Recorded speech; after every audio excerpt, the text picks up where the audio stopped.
Hi there, my name's Kirsten. This is the Paper Knits Podcast, episode number 19. I am a knitter in Edmonton, Alberta, and I have lots of things to show you today. You can find me on Instagram as @paper.knits, and I'm on Ravelry as This Is Paper Knits.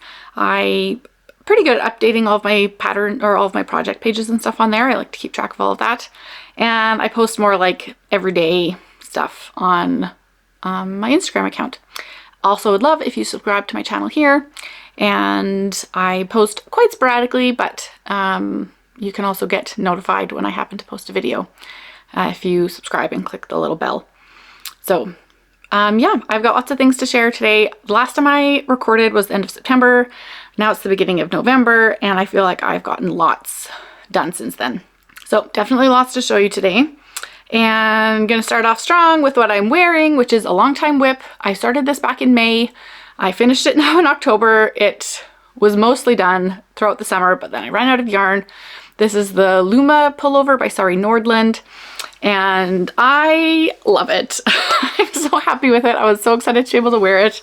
Obviously, I did not need to wear it over the summer when I had been knitting it because it was hot and this is a worsted weight sweater, but now that it is fall and brisk, and I wore it this morning for a drop off, for a school drop off. It was a bit brisk still with a t-shirt underneath, and I don't know, it was like -4 or something this morning. But it's very light and lovely, and I'm really happy with it. So I knit this with Durarm Natura Gilead in the colors charcoal and white pepper, and I'm so happy with it. I loved the like black and white contrast that was in Sari's original that she knit. It was in Cascade 220, and which also would have been lovely, but I wanted to try this yarn for a long time, and I am loving it. It's so light and woolly and airy and warm, and it's just delightful. The color work was so nice to knit, and I zoomed through that and just like got some like beautiful yoke shots with it. And I had been debating adding the color work at the cuffs or not, because sometimes I don't like when they get too tight, but I just was making sure that I didn't decrease too much. I got lots of ease still in my wrist. I'm able to pull up my sleeves, which is like always the goal. And yeah, I just like it so much. It's a little bit it's still like cropped, but it's not like long. I should tuck in my shirt underneath, but well. And I had just barely ran out of yarn. I was on my ribbing and ran out. And so I had ordered this yarn initially from the Knitting Loft, I believe. Let's find out. Yes, the Knitting Loft. Oh, this was one of my Boxing Day purchases last year. That's funny. I've been like I'd forgotten that I'd bought this then. I want to make sure that I knit through at least most of what I bought last year on Boxing Day so that this year I can buy more things on Boxing Day. Boxing Day sales. But I had bought this yarn with this sweater in mind, and yes, very pleased with it. But I didn't want to order one more ball of yarn from Toronto. It would have cost me more to ship it here than it would have cost to buy the ball of yarn. So then you just end up buying like a whole bunch of things to like make the shipping seem worthwhile. But I remembered that my friend Megan had used the same yarn in the same color for a sweater this past year for her husband. And so I sent her a message and said, hey, do you happen to have any of this left over? And she very graciously sent it to me. And yes, thank you, Megan. She is Wool and Cottonwoods here on YouTube, and I think it's the same on Instagram as well. She's really lovely and a lovely knitter. We got to meet in person over the summer. She lives in Alberta as well, but we're far away from each other, but we got to meet this summer, which was fun. But she said this, she popped this in the mail for me, and right away, like I think the next day, maybe even that evening, I like picked it up and finished my ribbing, bound it off, and it was done finally. It's been sitting on the back of my couch here for months, and I just was like so ready to wear it. So yeah, I'm really enjoying it. I feel like the fit is really good. I like the ease that I got with it. I just like double checked what my gauge was. My gauge was all over the place. The pattern gauge is 18 stitches and 22 rows. And my gauge swatch was a little bit tighter than that. And so my plan was to knit a size 5, aiming for more of like the size 4 numbers. My yoke stitch gauge is 21 stitches and the body stitch gauge was 17 stitches. And neither of those are the same as what my gauge swatch was. And so it's literally fine. It doesn't matter. I like really happy with the fit. It ended up being the size 5 size, which is 47 inches, which is like perfect. It's, yeah, I don't know why I would have wanted it to be any smaller than that, I guess. Like, actually, you know what? At the time, my bust might have been smaller. And so that might be what it is. I just like remeasured myself. I have some sewing that I want to do.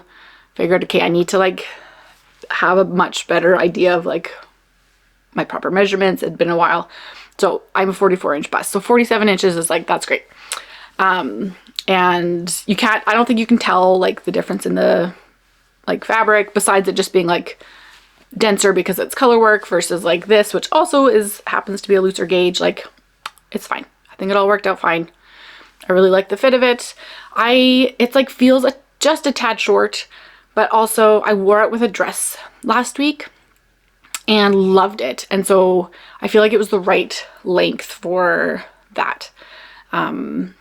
Rather than it being like quite long then with the skirt of the dress. So I was quite pleased with my outfit that day. And then I went into my backyard and like filmed myself in my outfit, which I always feel very embarrassed about because my neighbors like always are outside at that exact moment. So yeah, and my phone was propped up like in a pile of leaves in my garden. And yeah, I felt super cool.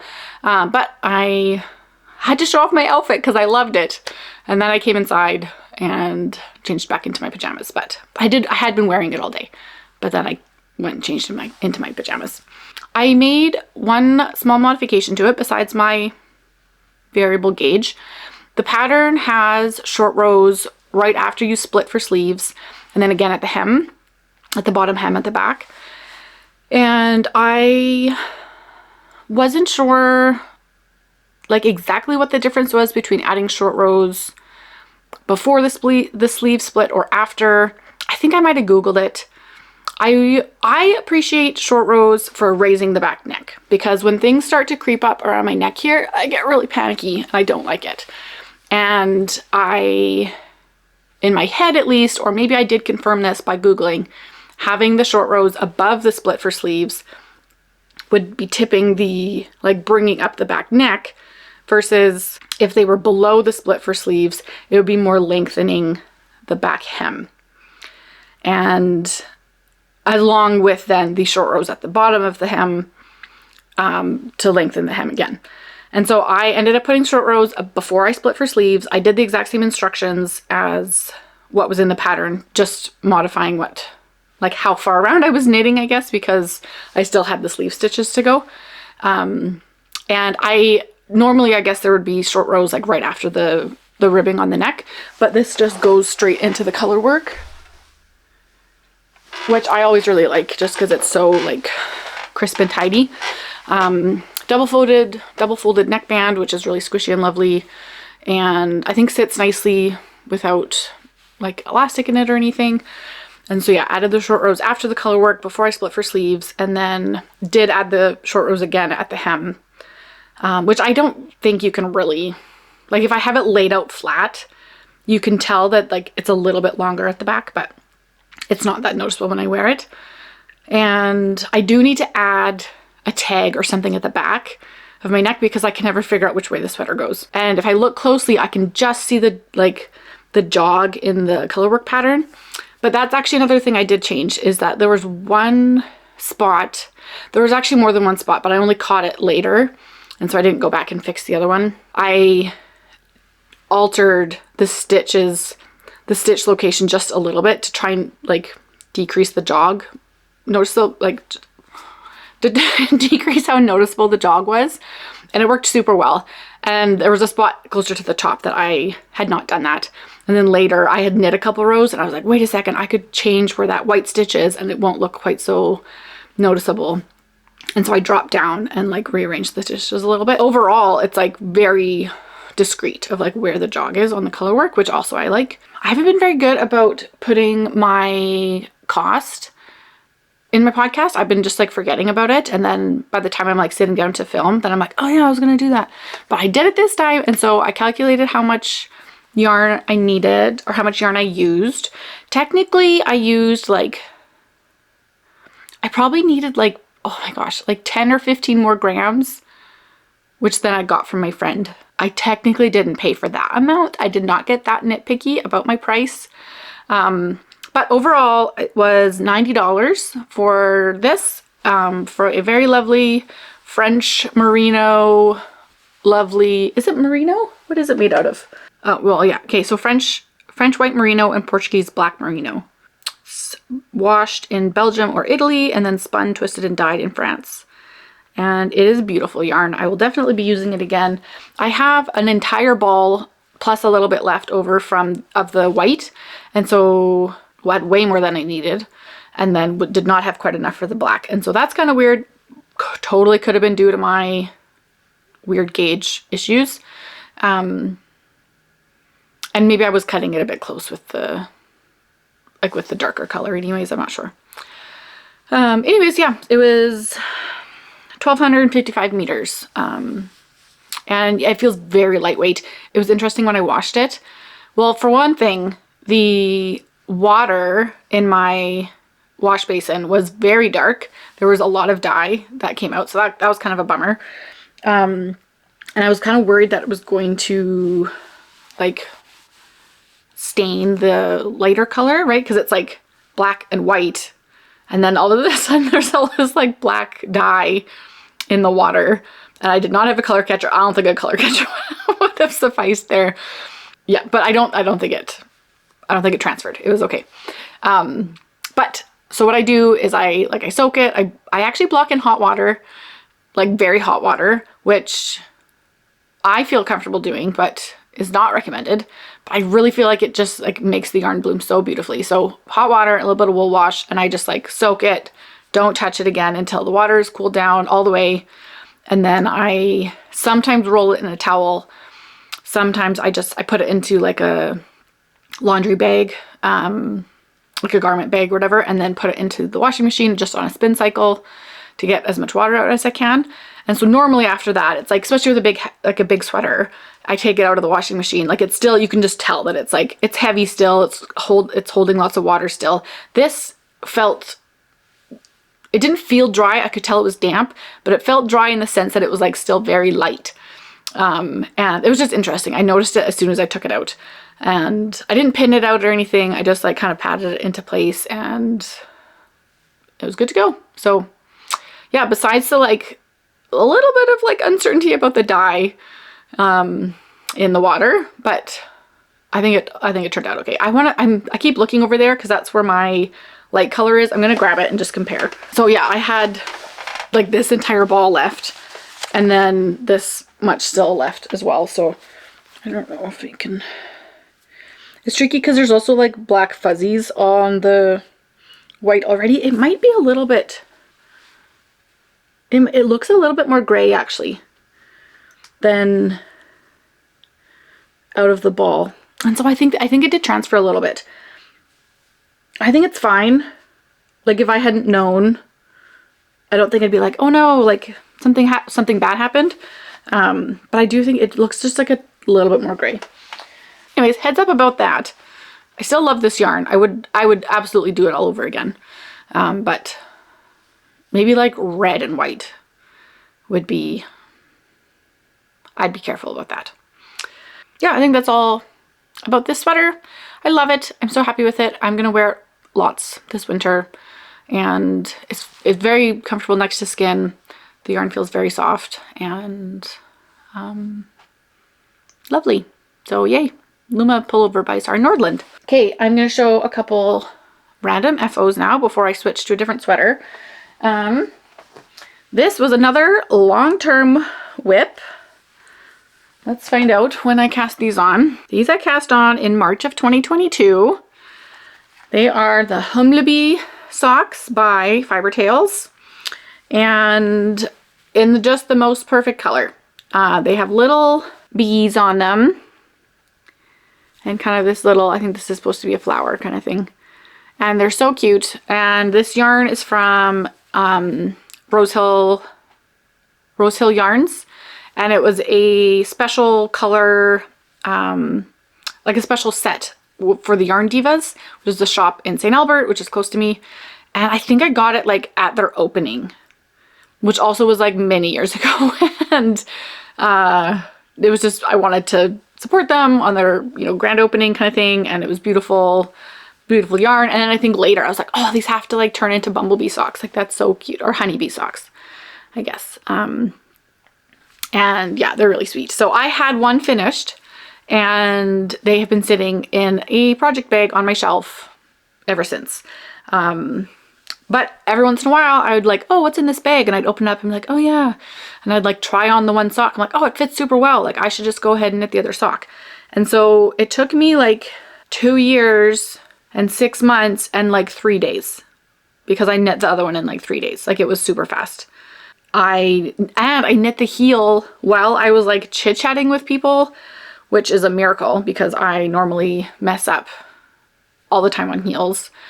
I have been known to say that I do not enjoy knitting socks, and it is still true, but I think I like was excited about the different kind of heel construction about this. I think it's a Flegel heel, and then I was excited about doing the like interesting stuff at the cuff, their toe up. And so it was only like, you know, I had to knit like this much of like just round and round without doing anything else after the toe increases before the heel started. And then the rest was like interesting and went quickly and was quite enjoyable. Yay, pair of socks. These are worn. They like I did not keep them in pristine condition before I showed them on the podcast, but I quite like them. They're very pretty. So yeah, that was one thing, random FO. And then the other thing is some, slightly still damp mittens. So these are the Arched Gusset mittens by Pearl Soho, which is a free pattern on the Pearl Soho website. So I don't know if you can see that. There's a shaping here for where the thumb goes on both sides. And I have a couple of pairs of hand knit mittens that I wear every single day in the winter. But I wanted some that were a bit thicker. The other ones I have that I usually wear are fingering weight, and they're a bit big. The gauge was a bit loose. They're kind of floppy, and they're not as warm. These are made with special yarn from Ancient Arts. It's their heritage base, which is from Alberta sheep, spun in Alberta, dyed in Alberta by Ancient Arts. And I love that. Totally my vibe. And I had bought this skein probably in the spring. Actually sent my sister-in-law. My sister-in-law was going to Ancient Arts for an event or something that they were having. Or she was just going maybe. And I was like, hey, grab me this. And so she picked up the skein yarn for me. So I think it's the color Amethyst. And let me just pull up the specs for the yarn. At Knit City, I bought their fingering base, which is the same. It's also like their heritage base, but it's a fingering weight version. And so then this one was, I want to say it's, Aran. Okay, I was going to say bulky. It's not that much. Aran weight, 189 meters per 115 grams. And it's 50% Gotland, 50% Rambouillet. I can't remember where the farm is that the sheep are from, but I know that it's spun at Custom Woolen Mills. See, now that I say that I know that, now I feel like that's not true. I'm pretty sure it's spun at Custom Woolen Mills, which is in Carstairs, which is really close to where I grew up. And yeah, I love all of that. I love Ancient Arts. Yeah, color Amethyst. So I just blocked them. That's why they're still damp, obviously. And I will wear them tomorrow, probably, when I take my kids to school. So yeah, I have some left over. And so I think I'm going to make myself like a headband. I wear toques a lot, but also normally my hair is not down. Normally my hair is in a bun on the top of my head in a scrunchie, and it's hard to wear a toque then. But I have this really nice little headband that I got, I think 12 years ago at Holt Renfrew. It's some sort of lovely fiber. I don't know what it even is. And I want to recreate it in a much different wool, like much thicker, much more woolly. But but I think that's what I want. So I think I maybe have enough. I'm gonna do a bit of number crunching, but that's what I'm thinking, to like have my gloves and my mittens and a matching little headband. Okay, I'm gonna switch to my other sweater. Oh, I just picked up my phone to double check something so I could tell you, and then I got distracted by a message, a notification. I had to then look up, and then I just opened Instagram out of habit. Okay, super cool. Next up is my Stria cardigan. So I have shown this since I started it on the podcast. I started this back in June, actually on my birthday. I decided that this was going to be my birthday sweater as a way to feel like I was more justified in purchasing the yarn very spontaneously.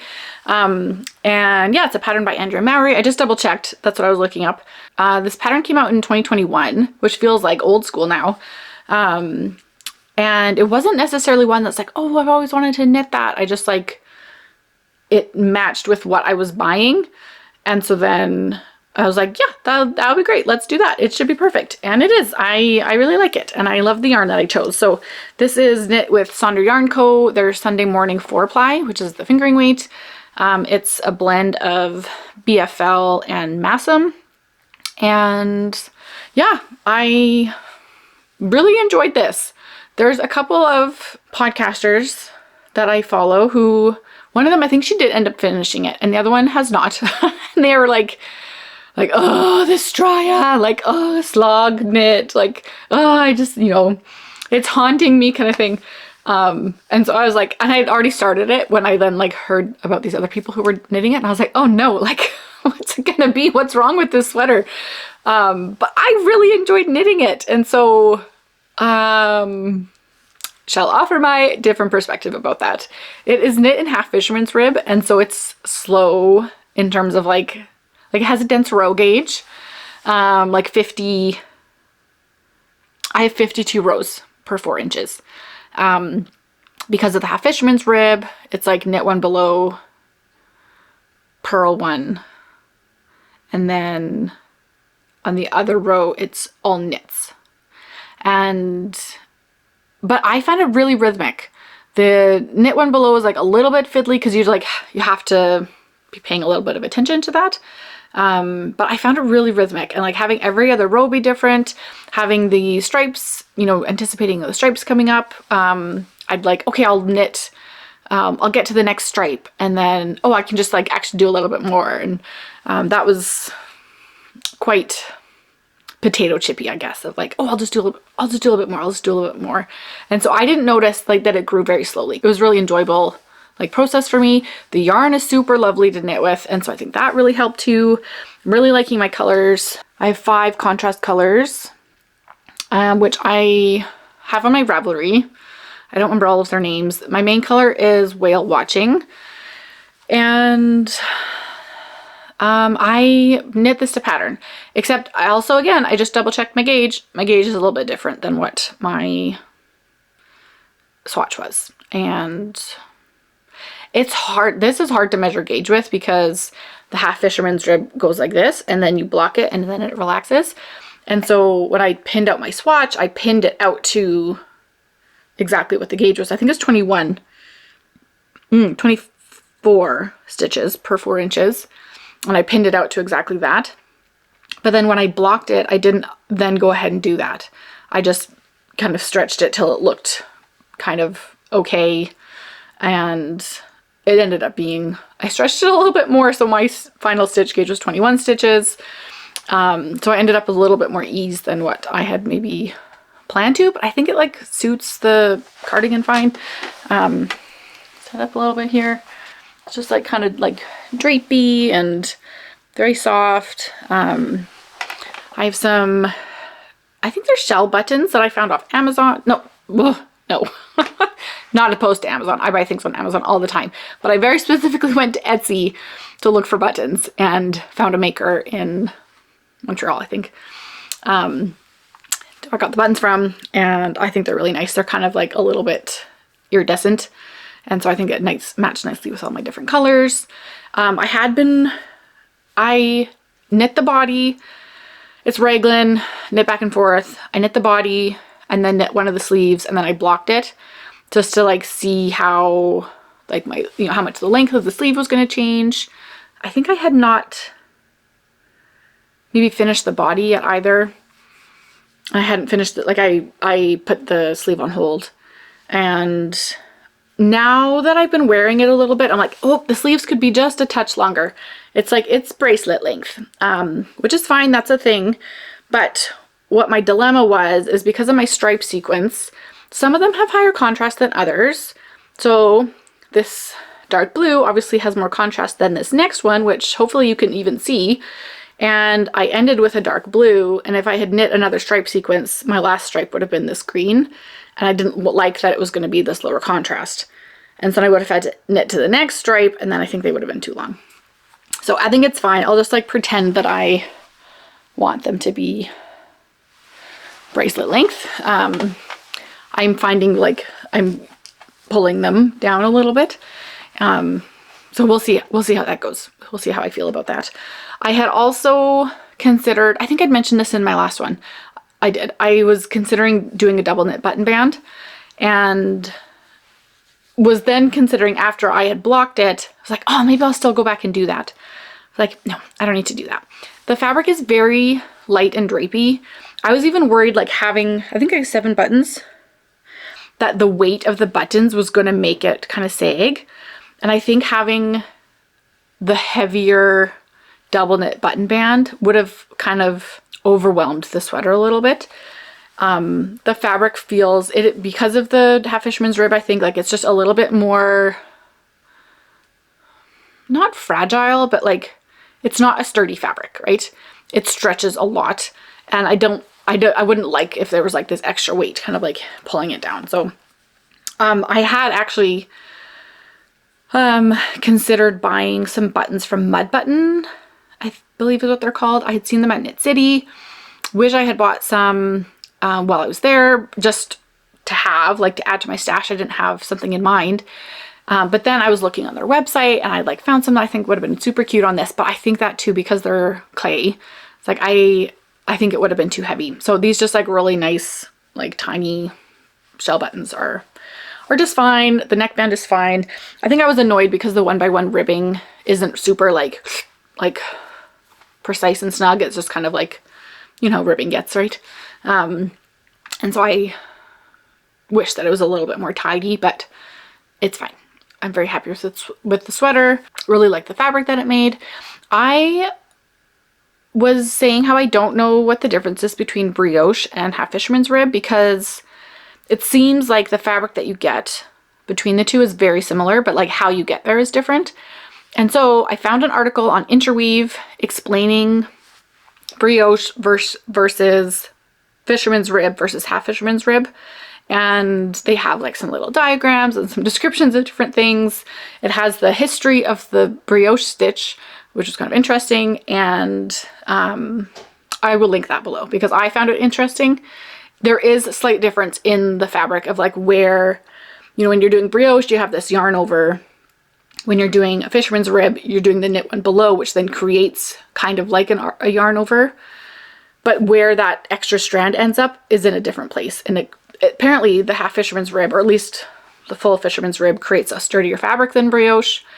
And I don't remember what else it all said, but it was interesting. So I'm going to link that below if anybody else wants to be nerdy about that with me. Yeah, that's the Stria cardigan. I definitely have lots of leftovers, which I have to figure out what I want to do with all of that now. I have a full skein of the whale watching, and then quite a bit of the minis left over. I think I only used like 10 grams of each mini. Yeah, about 10 grams of each of 5 different colors. The pattern calls for 4. I could have gotten away with 4. It's fine. Anyways, there's also a Stria hat, and so I don't know if I want to make a matching hat to a sweater, but maybe. We'll see. And otherwise, it will just become part of my bins of yarn that I don't necessarily know what to do with, then, of my leftovers from projects. But I have enough contrast colors that I could just knit this again. And yeah, have that whole other skein of the whale watching that I should do something with, because it was a really lovely yarn. I'd not used Sonder yarn before, and I have said this before, I think. I made a little scarf for a friend. It's called The Simple Thing.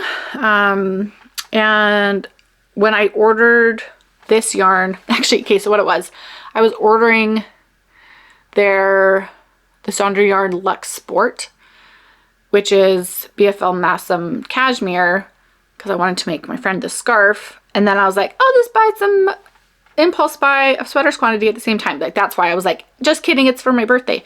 It's my 35th birthday. I am allowed to do that. Because again, if I'm going to just order one skein from Quebec, like, no, I should order a whole bunch of things and you pay the same amount in shipping.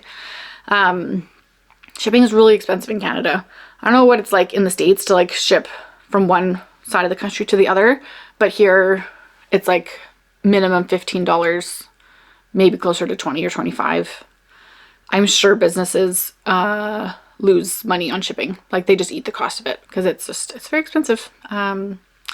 Anyways, this is the Luxe Sport, and I was under the impression that it would be very soft because it's the same like lovely sheep. It's like kind of woolly, but had that added cashmere. This I find way softer.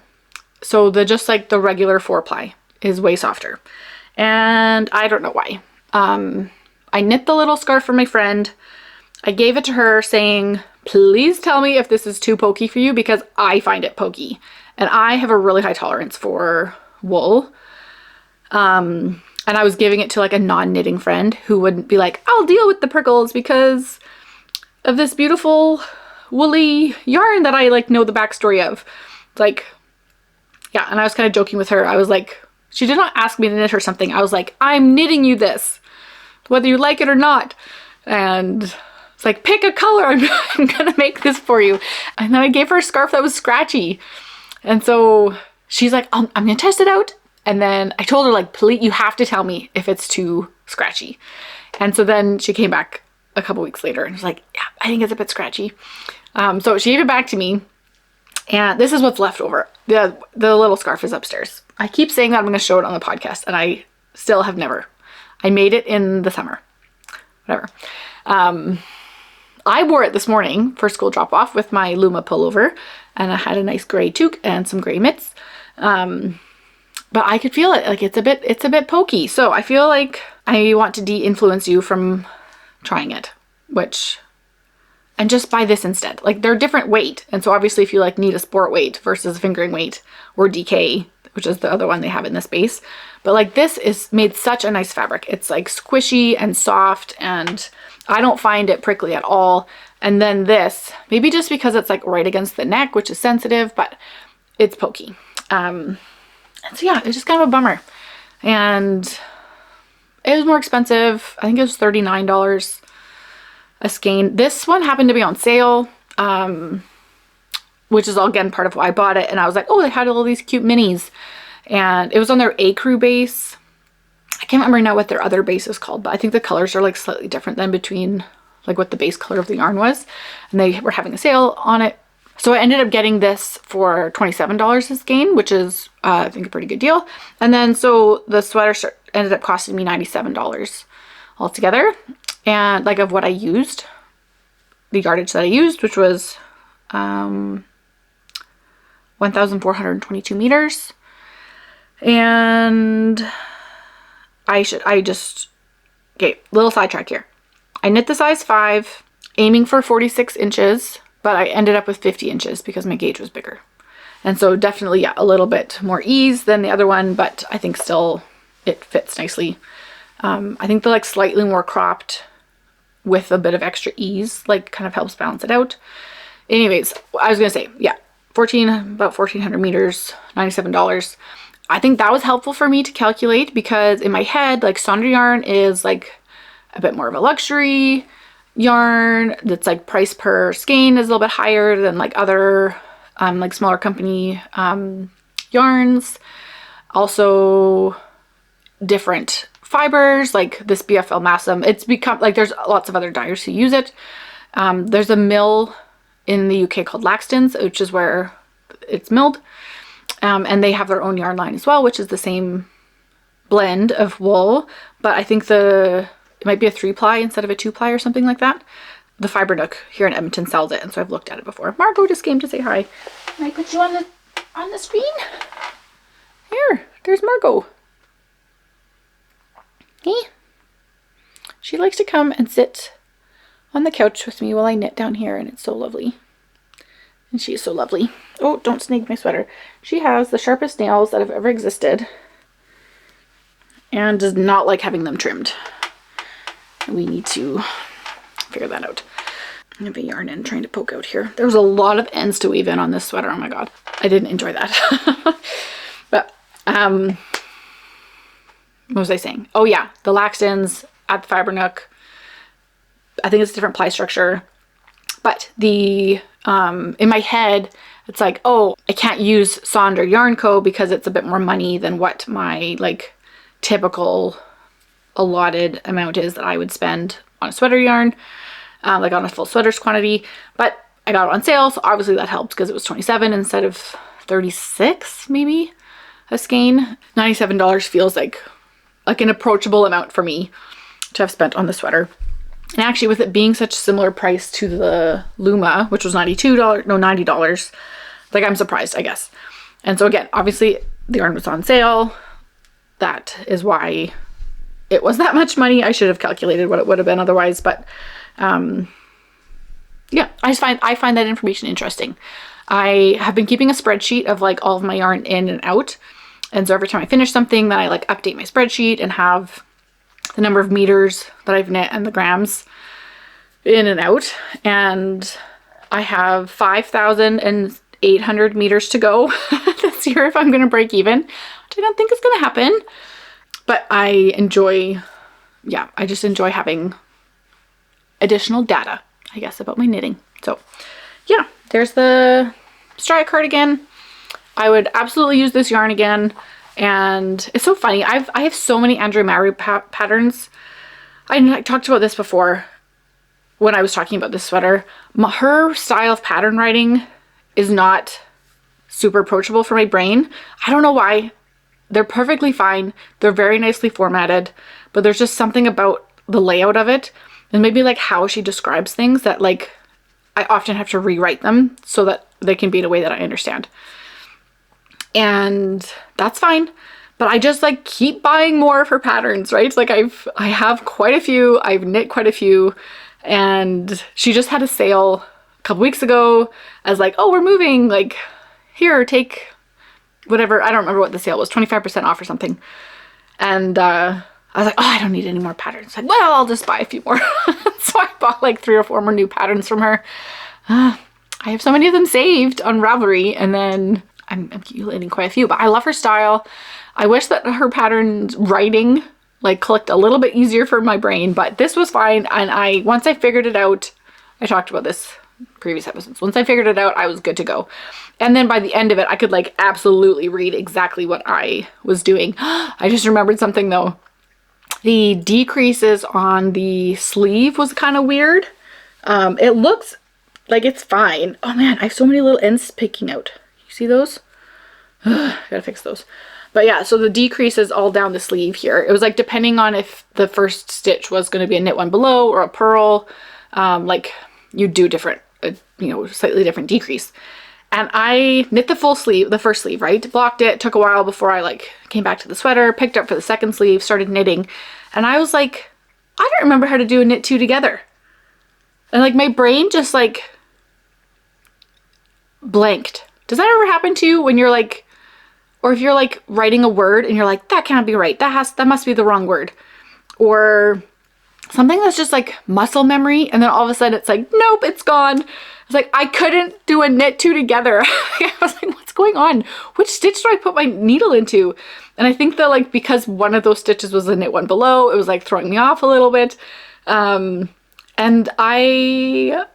some of my decreases are a little bit wonky on that sleeve. I don't remember which one it was. I keep saying I knit with this one first. I don't know if that's true or not because I can't really tell, but I think that's true though. I feel like some of these look a little bit wonky.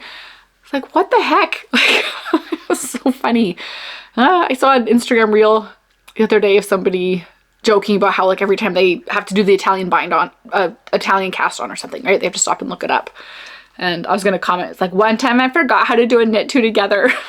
So I don't know what was going on, but it all turned out fine. So, okay, that's all of my FOs. I believe I have a couple of whips. And so one of them is the shawl that I was talking about last time. So let me grab that because it is almost done. It is so close. This is the bag that I carry all of my knitting stuff around the house in. I have project bags that I put projects in, but I also have this bag that I hold my needle cases in and my notions pouch in, and then I shove my iPad in it and my headphones and maybe my project and maybe my water bottle, and then I lug it around the house with all of my other project bags that I have, because I'm like down here in my knitting room, or I'm upstairs on the couch, or I'm in my bedroom, and I want to have it all with me. So I got this, I had this bag, and it has become a very essential knitting bag for me. So this is, I was going to look up how to say this word, and I'm going to do that right now. I just did it again. I picked up my phone to look for something. How am I getting distracted right now? I'm literally sitting in front of a camera filming. What was I looking up? It's gone forever. Oh yeah. Snowfall. Danish. Oh yeah. Snefald. Snefald. Snefald. Okay, from Fiber Tales. So here we go. This is a colorwork shawl that's knit in the round and then steeked. And I am almost done. I just have to steek it. I have to pick up one more. This is like a little facing for the steek, and I have to do the other side of it. But otherwise it's done. I've bound off the other edge, and yeah, I really like it. I can't remember exactly where I'd gotten to last time. This has been my like procrastination knit when I feel like I should be doing other things. Then I just knit this instead. So it went pretty quickly. And yeah, I'm really excited to cut it open and get to wear it. To block it, I feel like it will just like all like blend into itself really nicely. And it will be, it's very woolly and it'll be warm. It is mostly Hillsvog. The brown, kind of like, what color would you call that? Beige, taupe-ish, and the white are all Hillsvog, and then this kind of golden mustardy color is Retrosaria Brisca. And this is the same like colorways that were used in the pattern. She knit hers in John Arbin color by number, I believe. But I really liked how it all looked, and I just wanted the same colors. I bought this yarn years ago. I wonder if I don't always put the date in of like when I buy things. Let's see. From a shop that was called Farm to Cable. I believe it was from Ontario. They've since closed up shop, and I really liked their store. I had bought quite a bit from them. I added it to my stash in March 2022. That's probably accurate of when I would have bought it. Yeah, they had a lot of European yarn, lots of different sheep breeds, lots of rusticy, like non-superwash wool.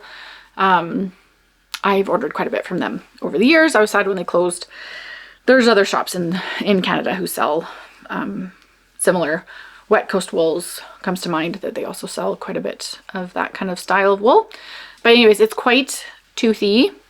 I should put this on my neck and compare it to that other one. Okay, so this is more pokey than the Sonder that I was talking about earlier, but I feel like I'm expecting it to be, so then it's okay, right? I also am expecting this to be like, oh, I can like lay it over my shoulders and like be cozy in my house kind of thing. I have knit another one of Fiber Tales shawls that were like this, called the Elf, which was in the 52 Weeks of Shawls by Lina, which is like why I bought that entire book, which was a little bit silly, but I haven't knit anything else from it yet.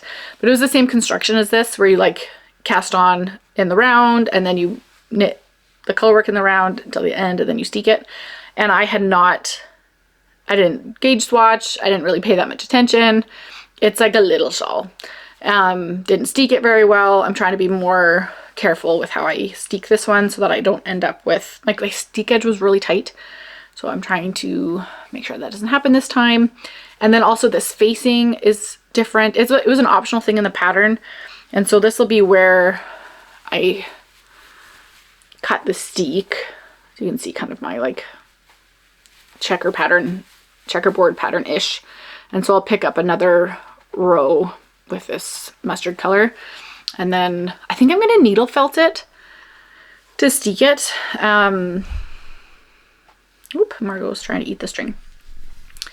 The other one that I had done, I did a crochet chain reinforcement, but I did it too tight. And so then I never wore it. And then I ended up cutting it off and then doing a zigzag stitch on my sewing machine, but did not, you know, I just like have, Margot, she knocked my tree down. Remember my tree? I still haven't added apples to it. I just have like blue zigzag stitches over top of my white yarn because someplace else it was navy blue, and anyways, whatever. It's fine. It doesn't look super professional. I would like this one to look a little bit tidier.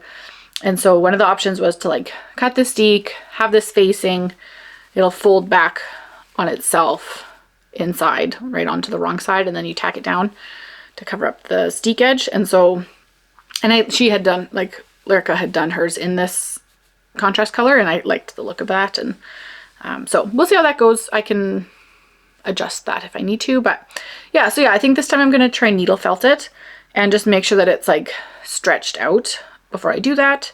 I don't have like a needle felting tool. And so I might hit up my local yarn shop, or I might order from Amazon. We'll see. And yeah, a little bit wonky with my gauge on this as well, because normally when I'm knitting color work, I go up a needle size, and I just didn't bother doing that this time. There's also sections of 3 colors, like 3 color work. There's one row down here, but like quite a few up here. And so that's a little bit tighter. This one, it's like every 4th row has contrast color, like every 5th stitch. And so, and I didn't catch my floats because they were showing up on the front side. And so I have like pretty generous floats on that side. But again, because this is like quite rustic wool, I'm expecting with blocking and with wear, it'll kind of like meld itself together and not be a problem. It's not like I'm like sticking my arm through or something. So I'm going to snag a float. But some of these white stitches were like kind of wonky. And so I went and like adjusted the tension on them and like pulled the slack towards the, like into the steek column. So that's what this is. And this. So, yeah, not the most precise knitting I've ever done. Also this, there's this row of baubles here, and there was supposed to be another bauble at the top of this column. And so you like knit the bauble, knit one round, just one by one, and then the next row, then you add a bauble at the top of all these other columns.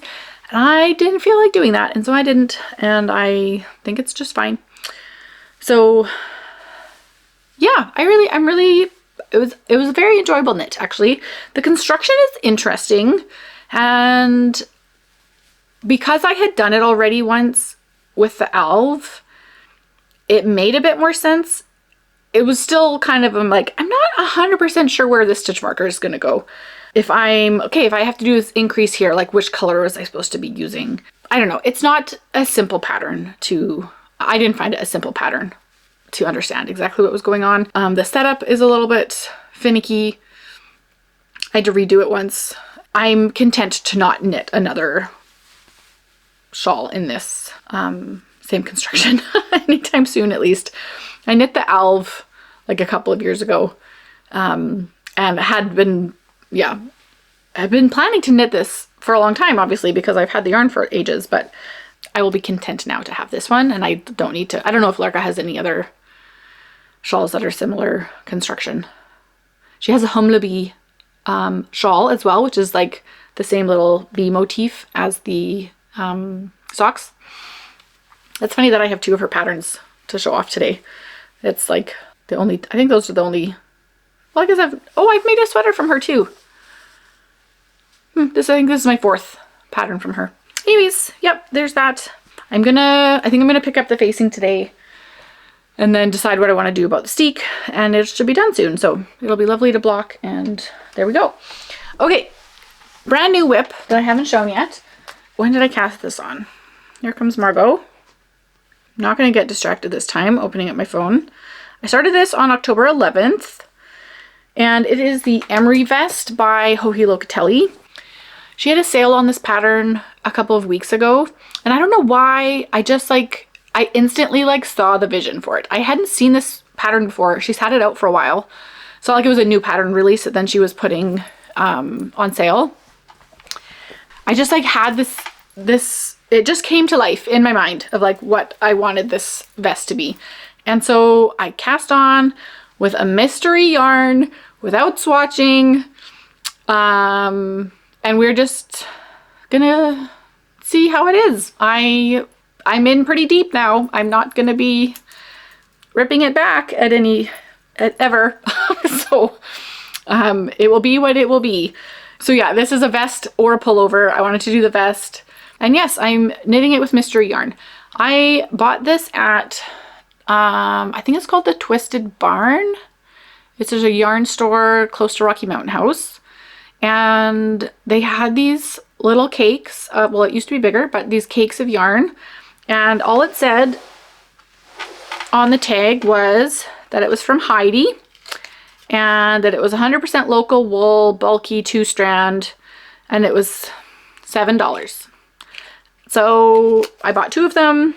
I don't know, they were exactly 100 grams.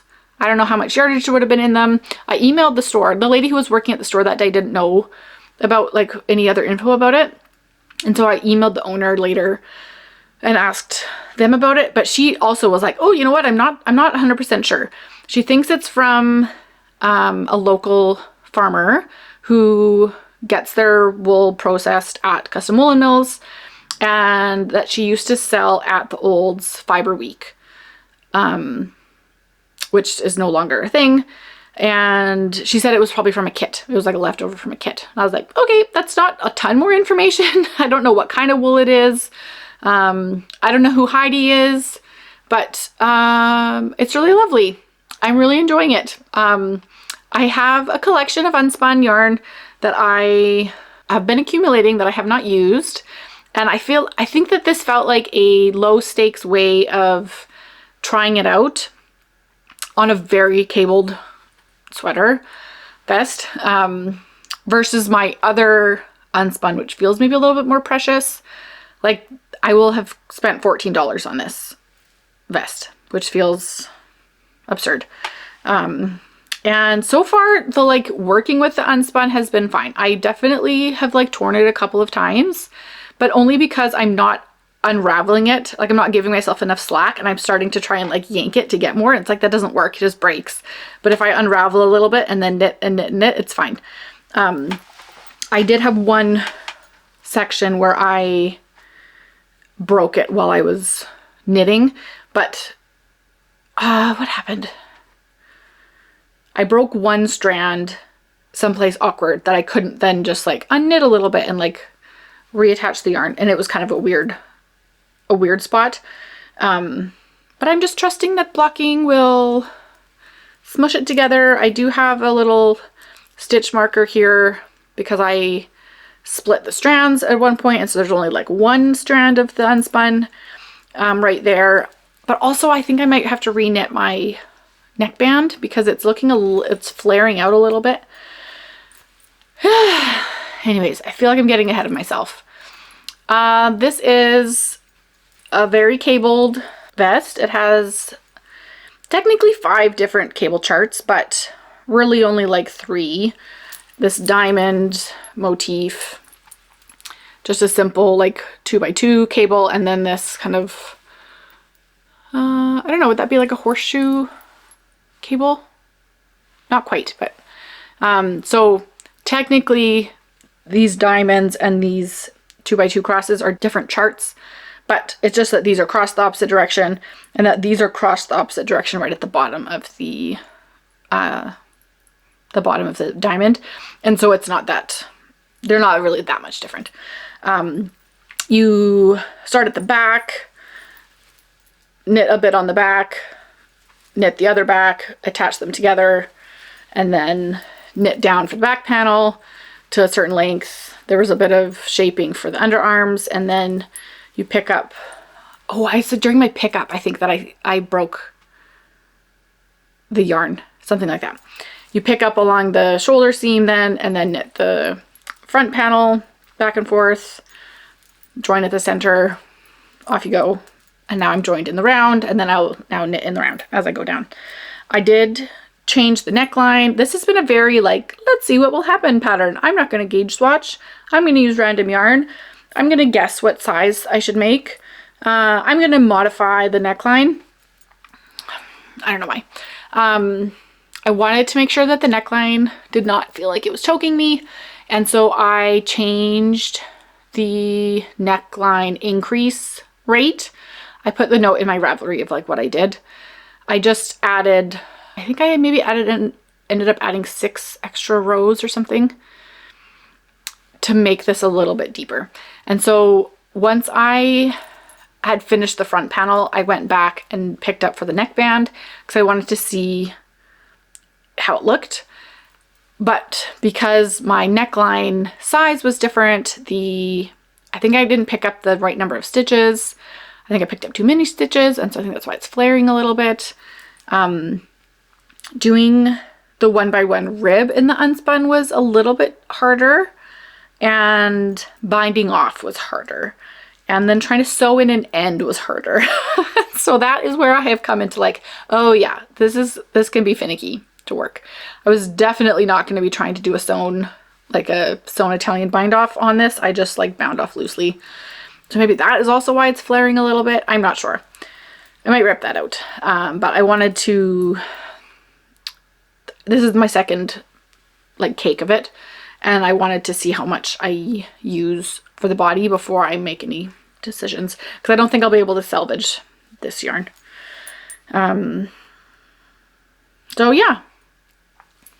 There we go. I have like 1 inch and a bit knit on the underarm, and it's a little bit simpler now because I don't have any wrong side rows, and so I don't have to do as much purling. Just like the background stitches are purls, but and my gauge seems to be fine, like switching from knitting flat to in the round. And yeah, I'm excited to keep working away at it. You hear all my, there's a lot of stitch markers in here keeping track of my cable charts. One thing that I did immediately was set up a chart on Knit Companion to keep track of all of my cable rows. So because it has the different cables, like, you know, this cable repeat versus this one, which is much, you know, 4 or 5 rows versus this one, which is like, I don't know, whatever. I don't remember exactly, 12 versus this one. I do not like keeping track on separate charts.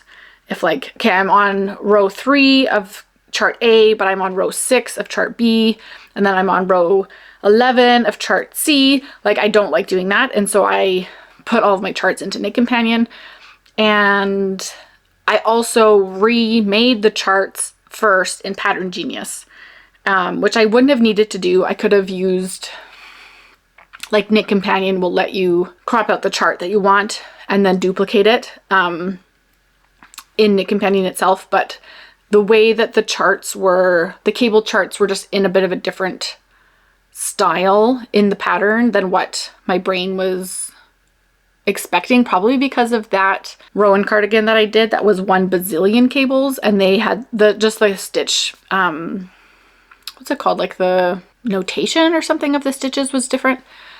Anyways, doesn't matter. I redid it in Pattern Genius and then made a whole big chart that's like, I don't know, like 48 rows long maybe, transferred that into Knit Companion, and then got that all set up.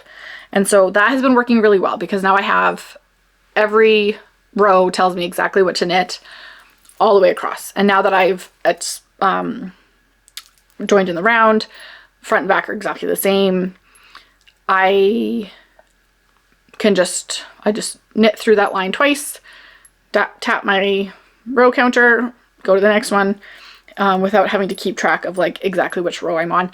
I cannot read cables well at all.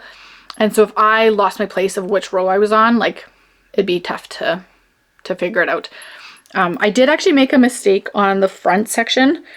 For some reason, one of my when I went to go join each side of the front, I had a different number of rows. And so one of them was 2 rows longer than the other. And so that means that my cables were I was at a different place in the cable chart. I don't know what I did. And I could have ripped it back, but instead, I think I had already joined. And then I realized that I did not have the same row count on the one side that I was about to add on to. And so I just did a little short row and added in the little section that I was missing, those like 2 rows, and it worked just fine. So the little short row turn got kind of hidden right where the neckband pickup was, and I think it was just fine. I was definitely scared to like rip anything out of this because of the yarn. And so I've just been very careful. I did have to drop down and fix a cable that I had miscrossed, which was okay. But I was very worried about tearing the yarn, like drop down a little ways and then tearing it and then having a tough time repairing it. So anyways, it's been interesting. It will be nice, I think, when it's done. It has been a good like brain exercise for me. And I'm not sure why it was like I had to cast it on. I had to buy the pattern. I had to cast it on. It had to be this yarn. It just, yeah, needed to be all of those things. So yeah, obviously I have quite a few inches to go still for the body, but smooth sailing here. No more shaping or anything, and just good to go. We'll see how far that gets between now and the next time I podcast. Definitely feels weird knitting not knowing how much yarn I have. And it looks like it is less than it actually is, I think. Like my first ball of it got me all the way till joining in the round. And then I have the body to go. Which now that I'm saying that out loud makes me feel like I don't have enough. But I have what I have, and that's all I got. So maybe it'll be a cropped little vest. So, okay. I do believe that is everything. I do have one more project that I could share, but my battery is about to run out and I don't want to risk that. And so I will show it next time. I've worked a lot on it, but it's a slow going project. And so it doesn't look like much right now. I will show it off when it looks more substantial. So that'll be everything for today. Really happy with my sweaters. Looking forward to wearing my mittens. Looking forward to steeking my shawl. Come find me on Instagram. I will probably be sharing more updates about some of these things there. And otherwise, I will see you here next time. So yeah, thanks for joining me today. Happy knitting. Bye.